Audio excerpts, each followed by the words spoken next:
right, good evening. I am Newton City Councilor Bill Humphrey, and like Mayor Fuller, I am thrilled to welcome all of you to Newton if you have traveled here, and to thank you for being a part of our community if Newton is your home. So, as Dr. Harrington has indicated, Syrians have been a part of the fabric of our area since the 1880s, with many tens of thousands of Syrians moving to the region in various eras. And your cultural compatriots in the diaspora from the former Ottoman Empire, the Armenians and the Greeks, made their homes here in Newton, among other surrounding communities, while Syrians settled in large numbers in Boston, Quincy, Worcester, and Lawrence. And often, of course, as the map indicated, the different neighborhood communities, many of these different communities remained in very close contact here with each other as well, so it was not just a completely segregated situation.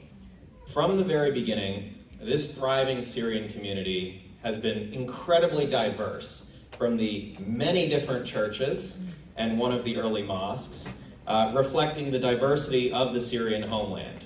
Many of the struggles and successes of the Syrian community in New England today can also be seen in the lives of the earliest Syrian immigrants more than a century ago. Dr. Harrington has spoken about her research on Boston's Little Syria, and I wanted to speak a little bit about a few of the other experiences of the region's Syrian community. Lawrence, Massachusetts is emblematic of the difficulties that Syrians overcame to become successful here.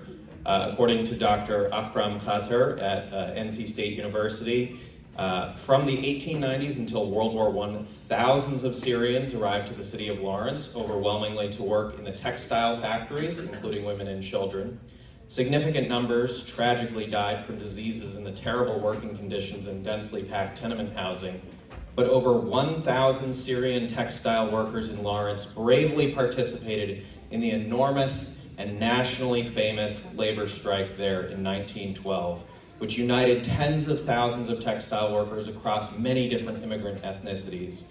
And their leaders played important and visible roles in that strike, and Syrian churches in Lawrence hosted Italian labor organizers to speak. They opened soup kitchens twice a day, and Arabic language newspapers across the United States covered the strike in Lawrence with a special focus on the Syrian strikers. One of the martyrs of the strike was John Rami, a Syrian.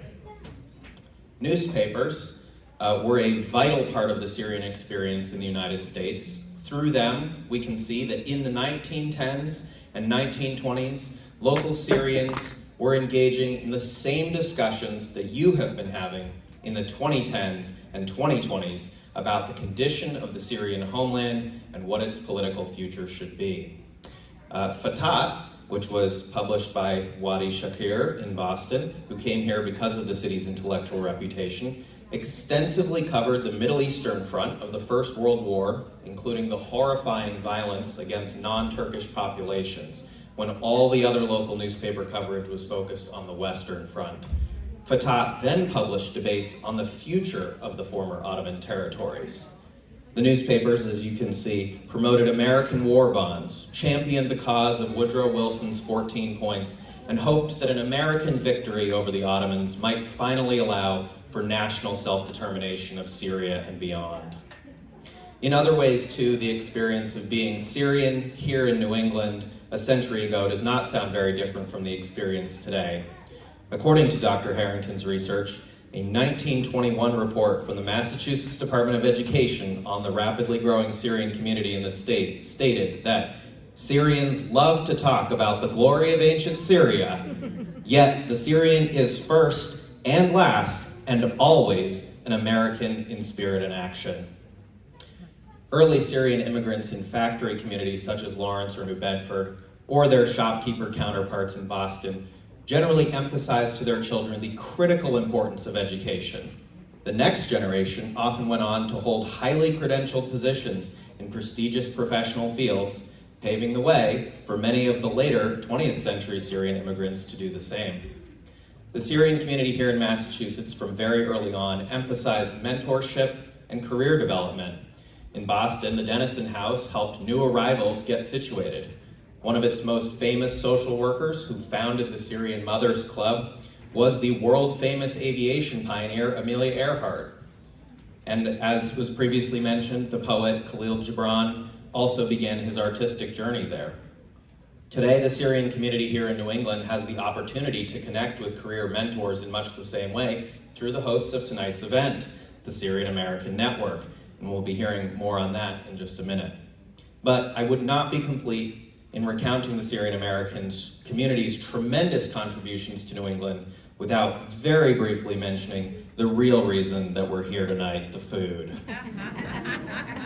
We're going to hear a lot more on that later, so I'm going to leave that to the speaker who knows all about that. But I will say that my own introduction as a child to this food was through the legacy of Joseph Bagos, an Armenian Syrian who moved to Massachusetts in 1952 from Damascus. And for my entire life, my favorite choice of pita bread was always Joseph's Bakery.